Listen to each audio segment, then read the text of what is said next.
it's been an amazing 12 months again, but you come through things and things happen in your life, and as I say, most important of all is that you've got a strong family, a good family around you, and that's where I'm very lucky. I've got a fantastic family life, and it's only a job. Managing Tottenham was great. I loved every minute of it, absolutely loved it, but it's only a job. It's only a job of work. You know, you come away from there, you put the TV on last night, you see a little girl, they're trying to raise £250,000 her parents to save her life, taking her to America for treatment. Young family, young couple, a beautiful little daughter. What is losing your job in comparison to that? It's nothing. So, no, it's nothing to look back on and to worry about. You just keep looking forward and feeling how lucky you are. From a footballing perspective, Harry, your teams have played some of the best football in Europe over the last few seasons. Sir Alex Ferguson has even said that your team last season played the best football in the competition. How does that make you feel when somebody like Sir Alex says that? Well, I mean, it was it's great. I'm a big admirer of Sir Alex. He's the top man in our business. But we were fantastic to watch. We have been for the last 2 or 3 years. I think that the way we played, the pace with which we moved the ball around the football pitch was at times was breathtaking. You know, we just had a little hiccup at the wrong time last year when we looked short. You know, like we were even challenging for the championship at one time. But then we finished fourth. You know, and finishing fourth, if Chelsea don't win the Champions League, we're back in the Champions League this year, so I think you'll take fourth any year you can. A top 4 finishing position is the best. You know, I think it's a great achievement for any team, especially Tottenham. They've only ever done it once before, finishing in the top 4 since the Premier League started. So, no, I look back on last year as a great success again. Delighted to have been involved with the football we played. Had some great players, great group of players to work with every day. I think when you went in and saw the likes of Modric, Van der Vaart, Bale, the football they played, and the improvement of people like Kabul, who came through and was a fantastic centre-half last year, young Kyle Walker. The whole group, really, I couldn't have asked for any more. They gave everything they had, and they were top class, and a pleasure to be involved with and a pleasure to watch play. Harry, you're a football man through and through. Is there, after the departure from Spurs, a hint of frustration? The fact that you haven't been able to complete the job. When you picked up the club 4 seasons ago, they were bottom of the Premier League. In that time, you've taken them on a fantastic Champions League adventure, taken them to the top 4 in the Premier League. Is there a sense of frustration? No, I would love to have obviously stayed there. You know, things were going well. There was no hint of me leaving, to be fair. But listen, it's up to the chairman and the owner. They own the club. They can do what they want. It's their club. If they feel they want to go down a different route, you know, maybe they want to get somebody in where they can get more people involved in who they sign and who they don't sign. That's up to them. It's their club at the end of the day. I was always quite obstinate in the fact that, you know, I only really want to sign my own players, because I always feel that as a manager, you get the blame. If the players are no good, there's no one else taking the buck stops with you, you know. So that was the situation I was in. Maybe they see a different route. I don't know. I've not discussed it with them. It's up to them what they do. And I wish them, you know, every success in the future. Looking back, Harry, on the 4 years, a highlight, was it maybe the Milan games? Yeah, they were great games. You know, going to Milan and winning, you know, when Crouchy scored that day was a great performance. Going to Man City and winning to qualify for the Champions League the year that we actually qualified to win at Man City, that was a great night as well. Even getting beat 4-3 by Inter Milan when Gareth scored that amazing hat-trick, that was a great night with 10 men. To come back from 4-0 down with 10 men and to get back to 4-3 showed fantastic character. Listen, it was every day was a highlight there for me, working with players like seeing Modric and people like that train and play and work. Fantastic players. So yeah, I was very fortunate to have managed such a good club, and I loved every minute of it. This week, Tottenham have made a bit of a fanfare and announced the extension of Gareth Bale's contract, but he was already on a long-term contract at Tottenham.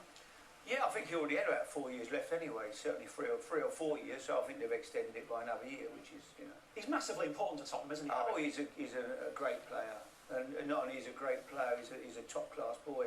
Not a minute's problem, comes in, gets on with his job every day, couldn't meet a nicer boy, real lovely family behind him, and he'll go on and become one of the great players in world football.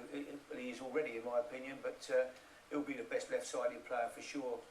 As I say, if he's not already in the world, he's that good. He's special. You just wish, you know, from an English point of view, you wish we could have done, you know, he was English and we could have done with him.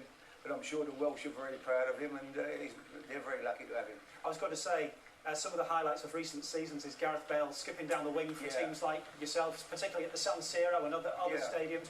What is it about Gareth? What is it technically that he brings to the team that makes him probably one of Europe's best players at the moment? Well, he's got everything. He doesn't. He's a bit like Ronaldo in that he can come in off the line, he can pick up positions. He doesn't stand on the touchline and get marked out of games. You can't mark him out of a game easily because he can do everything. He's strong in the air. He's lightning quick. He can shoot. He can cross it. He can dribble. As I say, he's got the ability to come and find little holes, little pockets to pick the ball up and run at you. He's not a one-trick pony. He's got the full lot, and he's going to be a great player for the next 10, 12 years, I'm sure. Another player that you've developed and got a close relationship with, Luka Modric. Do you expect him to have another game at Tottenham? I don't know. I won't be sure about that. Luka's an amazing player, and again, like Gareth, a great lad. Comes in every day and just gets on with low maintenance, not a minute's problem to anybody, loves playing football, polite, well brought up, top class boy. And as we saw in the European Championships, he can play in any team in the world, there's no doubt about that, he's different class. If Tottenham were to lose him and he has played his last game, it'd be a huge loss. Well, it would be for sure, he's irreplaceable, but I suppose if they go and get massive money for him, they can go and buy 3 or 4 players and improve the team in other areas. So it's a chicken and egg situation. I'm sure that's what they'll do. If he goes, they'll spend the money elsewhere. Harry, we know you're hugely passionate about the national team and everything to do with England. What was your assessment of them at Euro 2012? I thought we did okay. I mean, it was without being. It was okay. I mean, it was difficult. Roy came in at a difficult time. I wouldn't say that we were. You looked at the possession stats and everything else. We came out the group, which wasn't the most difficult group in my honest opinion, and then really didn't play very well against Italy. But I don't think anyone expected a lot more. But I still think we've got players in this country that are capable of doing a lot better, and hopefully Roy will take them on now in the qualifying campaign, and we'll have a better World Cup. He's got time to work with the team, but I think it's the long term. People keep talking about the long term.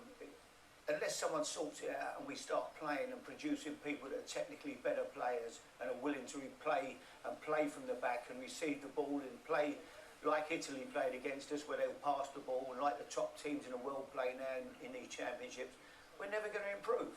And the problem is they can set up Burton and they can have the kids at Burton and they can work on their skills and they can work on technique. The problem is they then go to football clubs.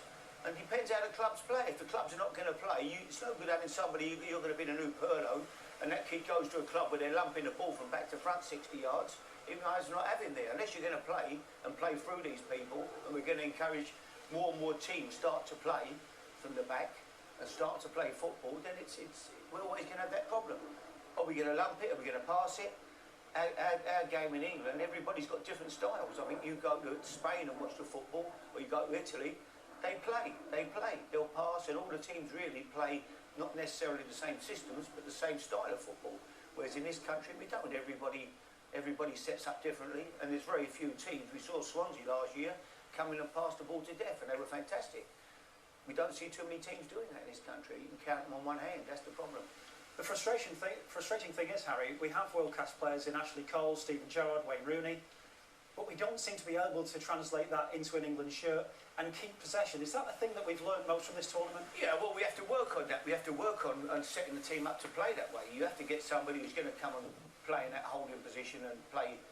We keep going on about Pirlo, but he's been the best player in the tournament. Somebody who's going to come and knit it all together, make you play. Like I played Luka Modric central midfield at Tottenham. When I went there, they said, no, he can only play out on the left. He can't play in the middle. He's too small, he's not strong enough. I played him in the middle of the park. He was as good as anybody in the league. You've got to have faith in these people. It's not about being big and strong and powerful. It's about people that can handle the football. And we need to produce more people that can handle the football, whether they're 5'2" or they're 6'2". It makes no difference. If you've got the ability and the confidence to want to get on the ball and play, and you've got the technique to play, then we have to play that way. And I feel we have to produce more players with better technique, and we have to encourage them. Most important, encourage them to play. This is how we're going to play. You might make mistakes. When I had Rio Ferdinand at West Ham as a 16-year-old, people said he tries to play too much from the back. I said, I don't care. I don't want him kicking the ball in the stand. I don't want him kicking it up the pitch. I want him to play. If he gives a goal or two away a year, I'll suffer that. but he's going to play. He's going to come out with the ball, and we're going to play from the back of Rio. And that's what he did for the rest of his career. He plays football. Now, it's often said that Harry Redknapp is a passionate football man.